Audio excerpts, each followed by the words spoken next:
नमस्कार, सलाम। News click के एक खास कार्यक्रम पड़ताल दुनिया भर की में आपका स्वागत है। मैं हूं मुकुल सरल और मेरे साथ हैं न्यूज़ क्लिक के एडिटर प्रबीर पुरकायस्थ। हफ्ते के इस कार्यक्रम में हम आज आपके सामने हफ्ता से पहले आ गए हैं। क्यों? क्योंकि हालात तेज़ी से बदल रहे हैं। आप जानते हैं कि इजराइल और ईरान की जंग बढ़ती जा रही है। जब हमने 13 जून को आपसे बात की थी, तब इजराइल ने ईरान पर हमला कर दिया था और ईरान के जवाब का इंतज़ार था। ईरान ने जवाब देना शुरू कर दिया है और आज है 17 जून। 5 दिन हो गए हैं इस जंग को शुरू हुए और रोज़ रात इजराइल और ईरान के आसमान ड्रोन और मिसाइलों से भर गए हैं। दोनों तरफ से वार पलटवार जारी है और इस बीच G7 की बैठक भी हो गई है, उसका बयान भी आ गया है और अमेरिका यानी ट्रंप साहब की धमकियां भी रोज़ आ रही हैं। इस सब के क्या मायने हैं? इस सब का क्या मतलब है? ये जंग किस तरफ बढ़ रही है? इसी पर हम आज बात करेंगे प्रबीर से।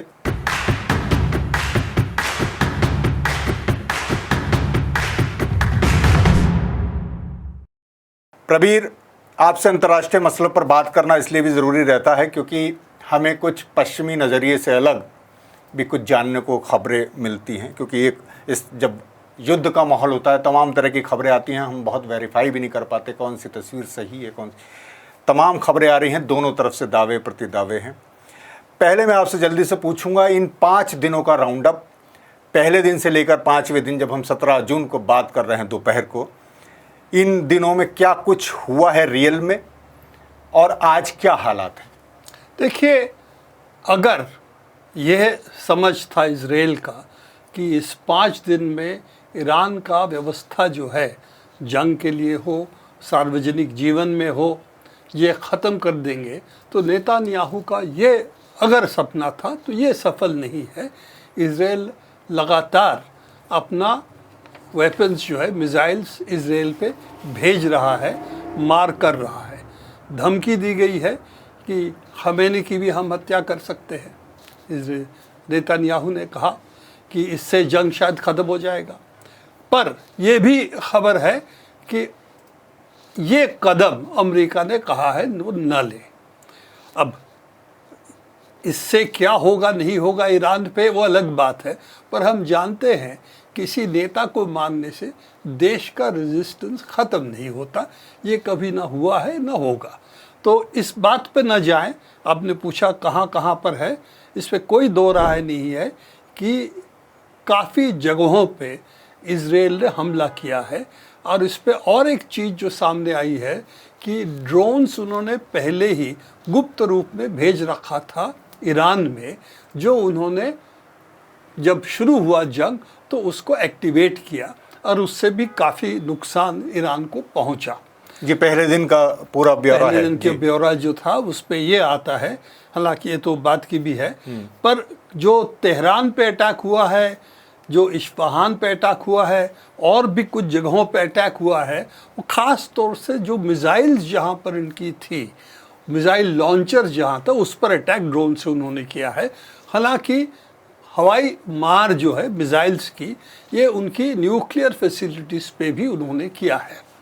तो दोनों जो अटैक्स रहे हैं, उससे ये बात तो सही है कि ख़ास तौर से ईरान की जो टॉप मिलिट्री लीडरशिप, उसका एक बड़ा हिस्सा इन्होंने हत्या किया है, असैसिनेशन कह सकते किया है। और मिसाइल्स के ज़रिए जो न्यूक्लियर साइंटिस्ट थे उनको भी उन्होंने मारा है और वो अभी भी इसको जारी रख रहे हैं। तो अभी भी उनके पास इंटेलिजेंस खबर किसी ना किसी तरह से पहुंच रहा है कि ईरान के लोग, जो सीनियर लोग हैं, वो कहाँ हैं। पर ईरान की जो रेजिस्टेंस है, इससे कोई फ़र्क नहीं पड़ा। अभी भी जो खबर है कि नेटांस और फ्रोडो, जो उनकी ख़ास 2 जगह है जहाँ पर न्यूक्लियर चीज़ें होती है, उन जगहों पे अभी भी बाहरी तरफ जो नुकसान तो है, पर वो डीप अंडरग्राउंड है, तो उसका नुकसान क्या है नहीं है बताना मुश्किल है। कुछ रिपोर्ट्स हैं कि उनका नटांस में काफ़ी नुकसान हुआ है, फ्रोडो में नहीं हुआ है। पर ये खबरें जो है इस वक्त जंग की इस आबोहवा में हम कह नहीं सकते क्या है नहीं है। पर हाँ, ये ईरान की न्यूक्लियर फैसिलिटीज़ है, काफ़ी बिखरा हुआ है, पर मुख्य जो दो चीज़ें हैं, नाटांस और फोर्डो, जी, फोर्डो है, जी। ठीक है। तो ये जो फैसिलिटीज़ है, इसको जब तक ये अंडरग्राउंड फैसिलिटी को ख़त्म नहीं कर पाएंगे तो ईरान की जो न्यूक्लियर ताकत है उसको ख़ास नुकसान नहीं होगा।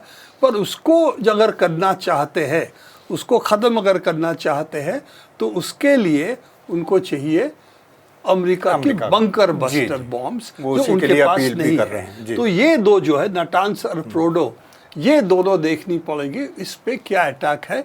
अभी भी इलेक्ट्रिकल फैसिलिटीज़ जो बाहर की है, कह रहे हैं उससे उसका जो सेंट्रीफ्यूज है उसका भी काफ़ी नुकसान हुआ है। पर क्या खबर सही है क्या गलत है, इस वक्त रिपोर्ट्स के आधार पे हम नहीं कह सकते। फिर भी मैं जानना चाहूँगा, क्योंकि 5वां दिन है आज, खबरें तेहरान पर हमला, उधर तेल अवीव पर हमला, पलटवार, ये किस तरह की चीज़ें, वो रिफाइनरी पर हमला, ये सब चीज़ों के बारे में ज़रा ये रिफाइनरीज पर जो हमला है, ये हाइफा रिफाइनरी है जी।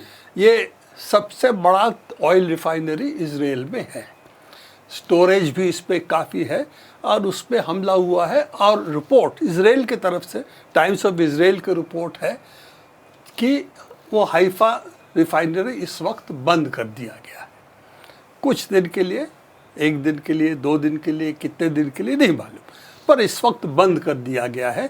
और हाइफा और दूसरे शहरों पे भी, ये है टाइम्स ऑफ इंडिया की रिपोर्ट है, पर वो लिया तो है इजरायली सूत्रों से ही जी। और ये भी वही है। जी। तेल अवीव में भी काफ़ी बड़े पैमाने पे बमबारी हुई है, मिसाइल अटैक हुई है, जिसके वजह से वहाँ भी काफ़ी चीज़ें ख़त्म हुई है। उसमें उनकी जो मिलिट्री हेडक्वार्टर्स है उसके लगता है उसमें हमला हुआ है। उनका वाइजमैन सेंटर है एक साइंस का, जिससे काफ़ी वेपन्स रिसर्च, मिलिट्री रिसर्च होती है, उस पर हमला हुआ है। तो लगता है कि इजराइल के ऊपर ईरान की बमबारी मिसाइल्स की वो हर रात हो रही है, ख़त्म नहीं हुई है। अगर इनका आशा था कि ये ख़त्म हो जाएगी तो ये नहीं, मतलब अभी मैं कहूँ कि बराबरी की लड़ाई चल रही है। अगर और देश इसमें नहीं कूदते या और ज़्यादा, जैसे वो अमेरिका से बार बार कह रहा है, बराबरी कहे ना कहे बाद में पता चलेगा। हाँ, पर ये बात मतलब अभी कड़ा जवाब दे रहा है ईरान। जवाबी हमले मिसाइल्स के जरिए ईरान कर रहा है और करीब 100 मिसाइल हर रात को लगता है वो भेज रहे हैं। तो ये तो एक पूरे 5 दिन का ये है, लगातार चीजें आ रही हैं, रोज रात को स्थितियां बदल रही हैं। मैं इस पे एक खास चीज की बात करना चाहता हूँ, ईरान के जो टेलीविजन सेंटर, मैं भी वहीं आ रहा था, पत्रकारों पर हमला जो है ये किस तरह देख रहे हैं? ये देखिए, अंतर्राष्ट्रीय कानून के मुताबिक टेलीविजन स्टेशंस पे अटैक करना जंग के दौरान भी वॉर क्राइम है। जी, अलाउ नहीं है, ये सब जगह जाते हैं भाई पत्रकार। पर ये जो है मीडिया, इन्होंने साफ कह के, ऐसा नहीं कि छुपा के कह के एक्सीडेंट जी, उसका वीडियो भी बहुत वायरल हो रहा है। ये जो पूरा है कि किस तरह लाइव उस समय चल रहा था उसमें, और वो एंकर समाचार पढ़ रही थी, तभी ये उसके ऊपर मिसाइल करता है। और ये भी आया है जो इसी इस पे शायद है जो कि इसके बाद जब हमले पे जब चली गई, इसके बाद ईरान टीवी उसकी बिल्डिंग के सामने से ये अपना प्रोग्राम जारी रखा। तो ये जी, वो भी हम ये दिखा देते हैं अपना। ये 1 मिनट चलने दीजिए, अभी ये लाइव चल रहा था जिस समय,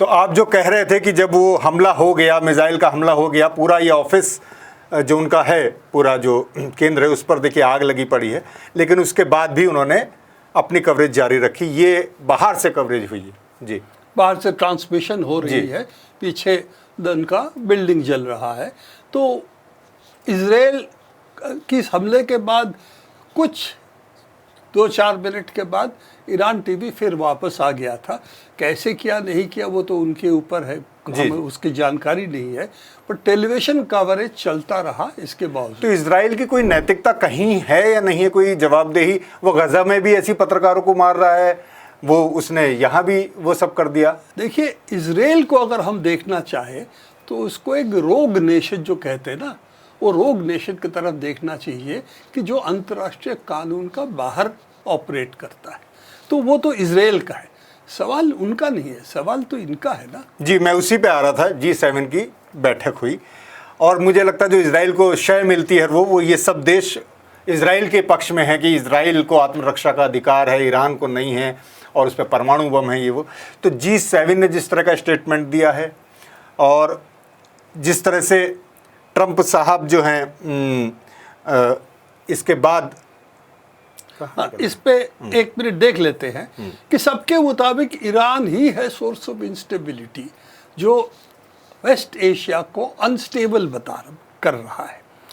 सवाल ये है कि इजराइल अब तक कितने देशों पे जंग किया है, कितने देशों पे हमला किया है, उसकी देखें तो देखेंगे लेबनान अभी ही, जी, सीरिया अभी भी चल रहा है, ठीक है, गाज़ा और वेस्ट बैंक जो उन्होंने एक बहुत पहले जो एक अंडरस्टैंडिंग हुई थी कैंप डेविड में, जहाँ पर था कि दोनों देश अलग अलग हो जाएंगे और उनकी स्वायत्त रहेगी, उनकी इंडिपेंडेंस होगी।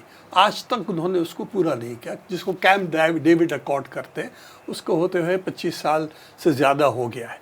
तो ये जो चीज़ें हैं, इसके पीछे आपने जो दिखाया सही बात है कि इसके पीछे इन देशों का हाथ है। G7 जिसको हम जिक्र जब करते हैं कहते हैं कि जो कलोनियल देश थे पहले या सेटलर कलोनियल देश है जो बाहर से आके बसते हैं, जैसे अमेरिका है, यूरोप की पॉपुलेशन जाके वहाँ पर जो वहाँ के आदि निवासी है उनको ख़त्म करके उनके जगह पर उन्हें अपना देश बना लिया है। ऑस्ट्रेलिया में भी ही किया है।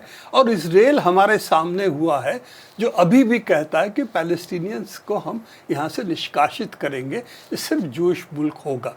पर उसके लिए आपने जो कहा वो देखिए, मैक्रॉन और वैन डर लेयन दोनों कह रहे हैं, इसके साथ जर्मनी भी कह रही है, इसके साथ और भी देश जुड़े हुए हैं, वो कहते हैं कि इजराइल का न्यूक्लियर वेपन्स उसकी हम बात नहीं करेंगे, पर आपके पास कोई अधिकार नहीं है जो न्यूक्लियर नॉन प्रोलिफरेशन ट्रीटी जो है NPT, उसका उल्लंघन करे, NPT जिस पे आप दस्तखत के उल्लंघन करें। हालांकि NPT के मुताबिक रिफाइनिंग के एनरिचमेंट की अधिकार हर देश की है, जो न्यूक्लियर नॉन यूरेनियम संवर्धन जिसे कहते हैं वो करने का अधिकार है। और वो NPT ने कभी अब उसने चेक भी किया है बाकायदा, जबकि इजराइल ने चेक नहीं कराया आज तक कुछ।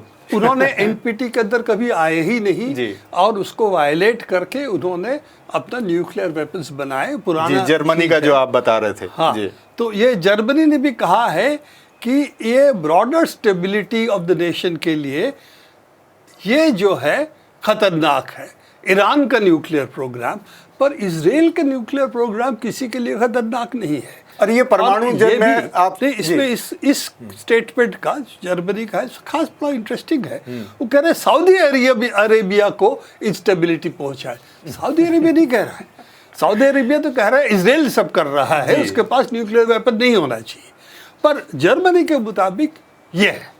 तो यूरोपियन देशों की जो नज़रिया है वो बहुत पहले भी जिक्र किया है, ये तो settler colonial ex colonial powers है। लेकिन इन्हीं का जो एक स्टेटमेंट है, तुलसी गबार्ड जो इस समय इंटेलिजेंस की प्रमुख हैं वहाँ तमाम, उन्होंने क्या कहा बताइए कि ये 5 महीना पहले की है, बहुत दिन नहीं, 5 महीना भी नहीं, 3-4 महीना, मार्च में है, मार्च के एंड में है। तुलसी गबार्ड जो आपने कहा कि वो उनकी इंटेलिजेंस की प्रमुख है इस वक्त, तो उन्होंने कहा है कि हमारी इंटेलिजेंस कम्युनिटी का ये कहना है कि ईरान अभी तक न्यूक्लियर बॉम्ब नहीं बना रहा है, क्योंकि उनका सुप्रीम लीडर जो है खोमेनी, उन्होंने इसके लिए ऑथोराइज नहीं किया है। तो ये इनकी तो ये रिपोर्ट है, ऊपर से अब ये परमाणु बम बनाने के करीब था, ये पूरा प्रोपेगेंडा चल रहा है इस समय, और इस बहाने से उन्होंने ये हमला किया। देखिए, दो पहलू उसकी है। सही बात तो ये है कि ईरान ने 60% एनरिचमेंट जो किया है, अगर वो न्यूक्लियर वेपन बनाना चाहता है तो उसको 90% में ले जाने में कुछ चंद हफ्ते ही लगेगी। एक पहलू ये है। क्यों नहीं बना रहे हैं? क्योंकि उन्होंने न्यूक्लियर नॉन प्रोलिफरेशन ट्रीटी में दस्तखत किया है और खोमेनी साहब की इजाज़त नहीं मिली न्यूक्लियर बॉम्ब बनाने की, जिसके बिना वो न्यूक्लियर पॉलिसी अपना नहीं बदलेंगे। तो ये इधर की बात है, और इस पे अभी भी अमेरिका सहमत हो न हो पता नहीं है, पर ट्रम्प साहब की रवैया इसके बारे में क्या होगा, वही मैं पूछ रहा हूँ। G7 की समिट से वो जल्दी वहां से निकल गए, वो कह रहे हैं तेहरान खाली कर दो, उस तरह से वो कुछ जिस तरह से इजराइल को बिल्कुल पहले तो पुशी कर रहे थे, आगे बढ़ा रहे थे, अपनी तरफ से वो युद्ध करा रहे थे, लेकिन अब वो सीधे तौर पर धमकी भी दे रहे हैं। तो अमेरिका का रोल क्या होगा, क्या दिख रहा है आपको? देखिए, इंसान क्या करेगा बताना बड़ा मुश्किल है जी। देश क्या करेगा इस वक्त ये भी बताना मुश्किल है, क्योंकि ट्रम्प साहब उसकी करता धरता है। सवाल ये है कि ट्रम्प दोनों बातें कर रहे हैं जी। एक तो कह रहे हैं कि समझौता कर लेना चाहिए, मैं तो इनको कहा था कि समझौता कर लो, बात खत्म हो जाएगी। वो तो भी ये भी है डील, पर उनके लिए डील कराते क्या हैं है? सब। पर डील क्या है ये सवाल है। और क्या इजराइल कोई डील मानेगा? जब तक नहीं मानेगा तब तक डील कहाँ का? तो ये सवाल जो है अभी भी सबके सामने है, और ईरान साफ है इस मामले पे कि वो न्यूक्लियर बॉम्ब नहीं बनाएगा, पर उसकी गारंटी कुछ चाहिए अपने लिए और दूसरों के लिए कि इजराइल का रवैया वेस्ट एशिया में क्या होगा। तो वहाँ पर सबसे बड़ा सवाल तो ये भी है, इजराइल के पास न्यूक्लियर बॉम्ब है। हाँ, हालांकि वो अभी तक एक्सेप्ट नहीं करता, सब ये चोरी छिपे उसने हासिल किया। चोरी छिपी हासिल तो बहुत पहले की बात है, अब तो सबको मालूम है कितना नंबर है, वो भी मालूम है। मॉडिकाई बानोनू थे, उसने तो तस्वीर से लेकर डिटेल्स दे दिया था, उसके बाद उसको 18 साल कारावास भी रहना पड़ा। तो ये तो बहुत पुरानी बात है, हम लोग जब यंग थे तभी भी ये सब पढ़ते थे। तो ये कोई बहस की बात नहीं है। सवाल ये है, इस पर है, सवाल ये है कि ये उनके लिए ठीक है, पर और दूसरे अरब देशों के लिए, ईरान अरब नहीं है, वेस्ट एशिया की है, इनके लिए ठीक नहीं है।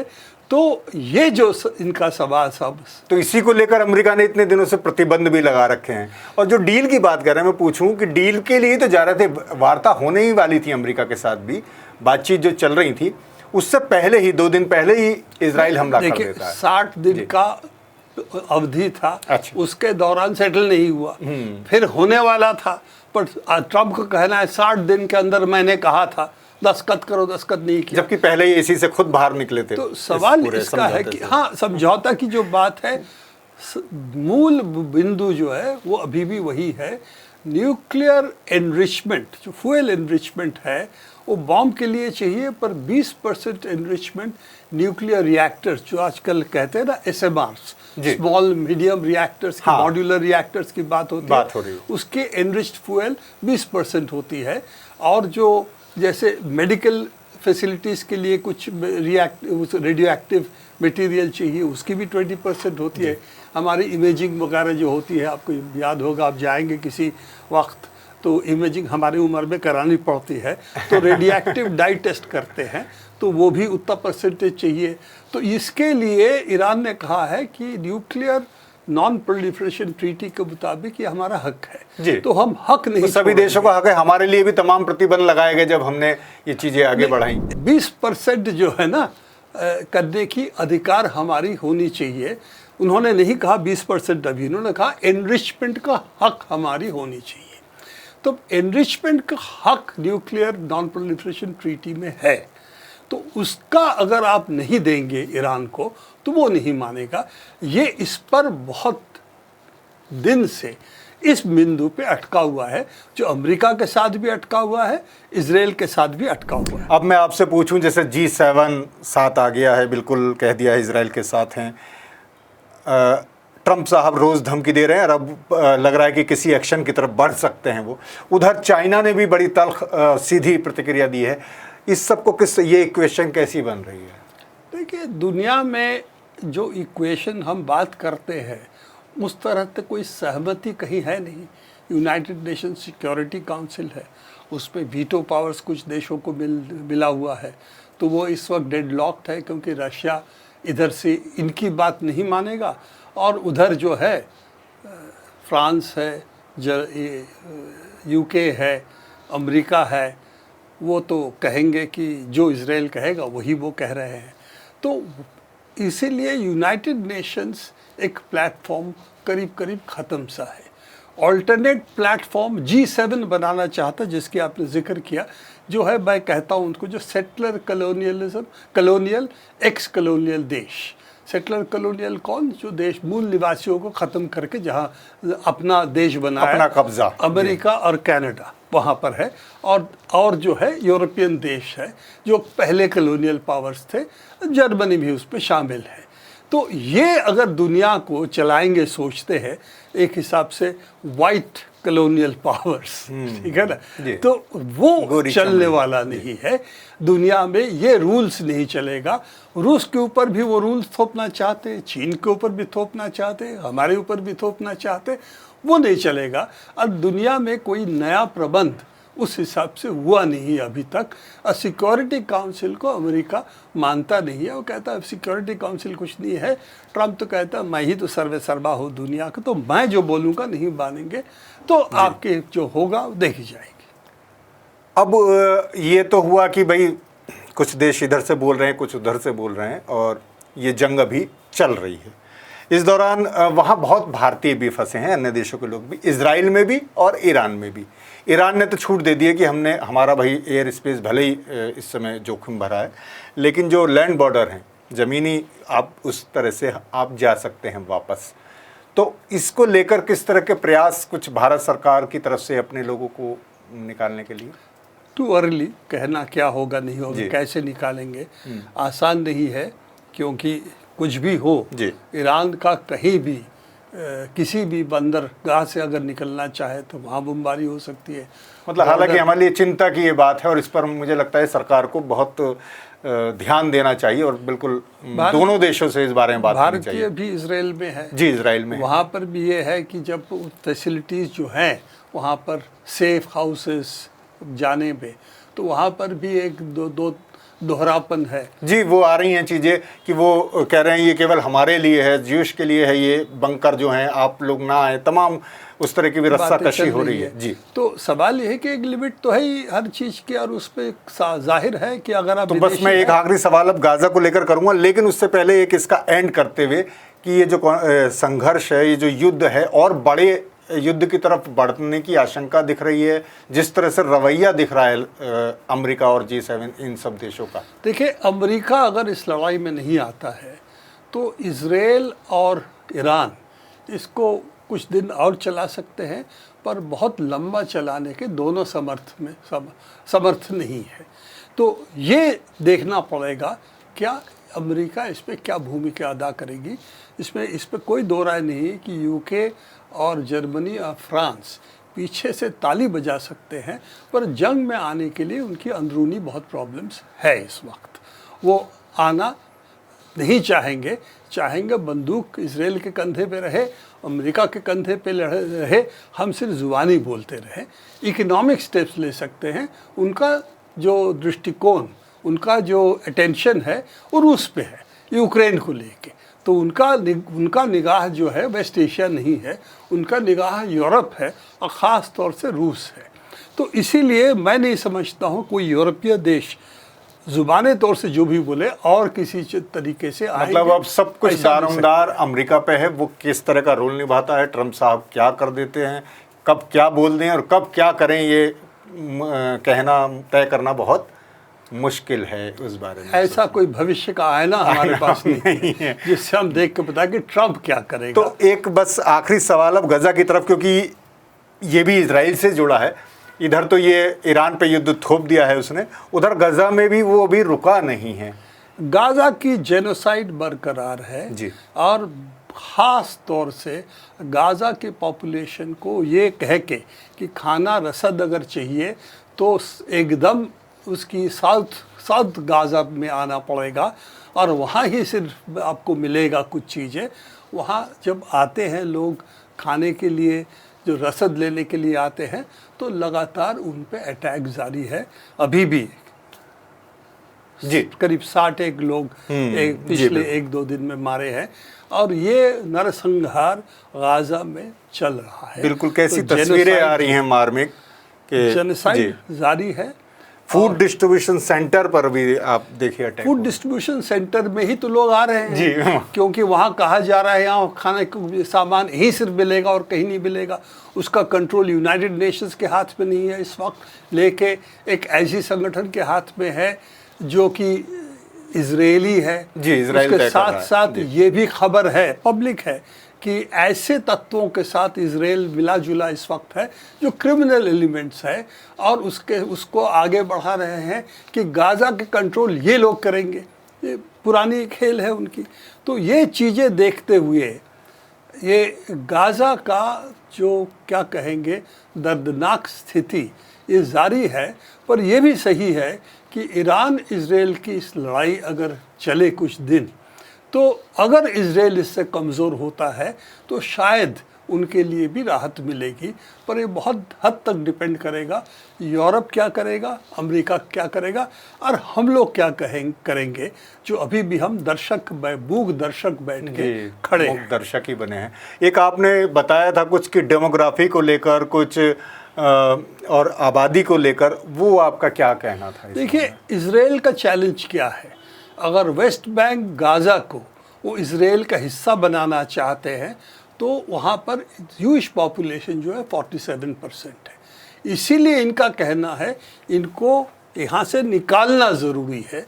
और मैं बहुत पहले एक बार पैलेस्टाइन गया था, तब हमने कुछ पैलेस्टीनी लोगों से बातचीत किया था। किसी गांव में हम गए थे, वहाँ एक महिला थी, तो उन्होंने काफ़ी उम्र की होगी, 60 साल की उम्र की तब थी। तो उन्होंने कहा था हमने एक गलती की थी 48 में, हम अपना मकान छोड़ के चले आए थे सोच के कि हम वापस जा पाएंगे, दोबारा ये गलती हम नहीं करेंगे। इस भूमि से हमारा जो नाता है इसको छोड़ के हम कहीं नहीं जाएंगे। तो ये जो फ़िलिस्तीनी पॉपुलेशन की ये जो समझ है, हमारी ज़मीन है, यहीं पर रहेंगे, यहीं के जिएंगे, यहीं ही मरेंगे, ये उनकी जब तक ये नियत उनकी होगी, जब तक ये उनकी विश्वास होगी, तब तक बिना लार्ज स्केल जेनोसाइड वायलेंस के अलावा इस जगह को खाली नहीं कर सकते। ये इजराइल की प्रॉब्लम है। इसीलिए मैंने इस आंकड़े को यहाँ रखा है कि 47% वो जो कहते हैं ना, from the river to the sea, Jordan नदी से समुंदर तक, मेडिटेरेनियन समुंदर तक, इनकी पॉपुलेशन 47% है। इसीलिए गाज़ा के पॉपुलेशन को निष्कासित करना और वेस्ट बैंक को पॉपुलेशन को भी निष्कासित करता, जो फ़िलिस्तीनी पॉपुलेशन है, ये इनका उद्देश्य है। अगर दुनिया इसको करने देगी तब अलग बात है, नहीं तो ये नहीं कर पाएंगे। तो दुनिया के ऊपर बहुत कुछ है, दुनिया पर देख रही है, और एक बड़ा हिस्सा जो ताकतवर मुल्क हैं वो इजराइल के साथ खड़े हैं। तभी वो दो जगह एक तरह से युद्ध उसने थोप दिया है।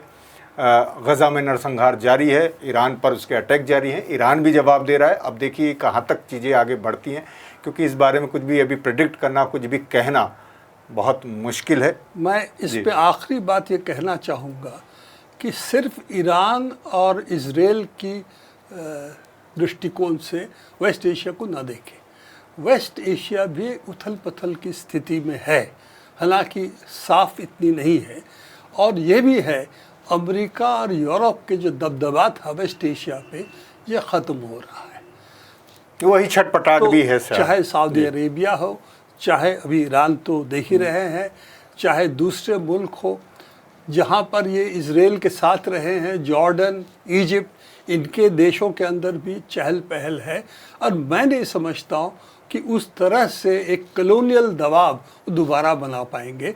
और इस लड़ाई, फ़िलिस्तीनियों की लड़ाई अगर अरब देशों की लड़ाई से जुड़ता है तो ये इस पे कोई दो राय नहीं है कि इज़राइल को कहीं ना कहीं उसको पीछे हटना पड़ेगा। और अमेरिका और यूरोप की जो मिली भगत है, इस मुल्क के, इन मुल्कों के तेल को कब्जा करके रखेंगे और दुनिया के तेल को हम कंट्रोल करेंगे, वो कामयाब नहीं होगा। पर इतिहास बताएगा, हम कब तक है नहीं है वो तो अलग बात है। आज जो कुछ ये हो रहा है वो कल इतिहास हो जाएगा और ये सब फिर हम देखेंगे। हमने पहले तमाम हम पढ़ते ही हैं, world war, first world war, second world war, वो सब युद्ध हुए तमाम। हमने और भी खाड़ी युद्ध हमने 2003 में देखा, जब इराक को इसी नाम पर तबाह कर दिया गया कि उस पर रासायनिक हथियार हैं और महाविनाशक हथियार हैं। हालांकि कुछ नहीं मिला जब उसे कब्जा करने के बाद। उनको मालूम था नहीं? जी मालूम था, इस एक झूठ की बुनियाद पे ही उस पर हमला किया गया। तो इसी नोट पर दोस्तों की युद्ध कोई भी हो वो बुरा होता है, चाहे वो इजराइल में लोगों की मौत हो, आम लोगों की, या ईरान में, वो उन दोनों के लिए हमारे लिए शोक है। पर इनकी सरकारों को और ख़ास तौर से इजराइल को, क्योंकि इजराइल ईरान को उसी पैमाने पर, उसी तराजू में नहीं तोला जा सकता, या ना गाज़ा को, क्योंकि इजराइल युद्ध थोप रहा है लगातार। यहाँ भी बिना किसी उकसावे के उसने ईरान पर युद्ध किया। अब ये कितना आगे बढ़ता है और कितना ख़तरनाक होता है, क्योंकि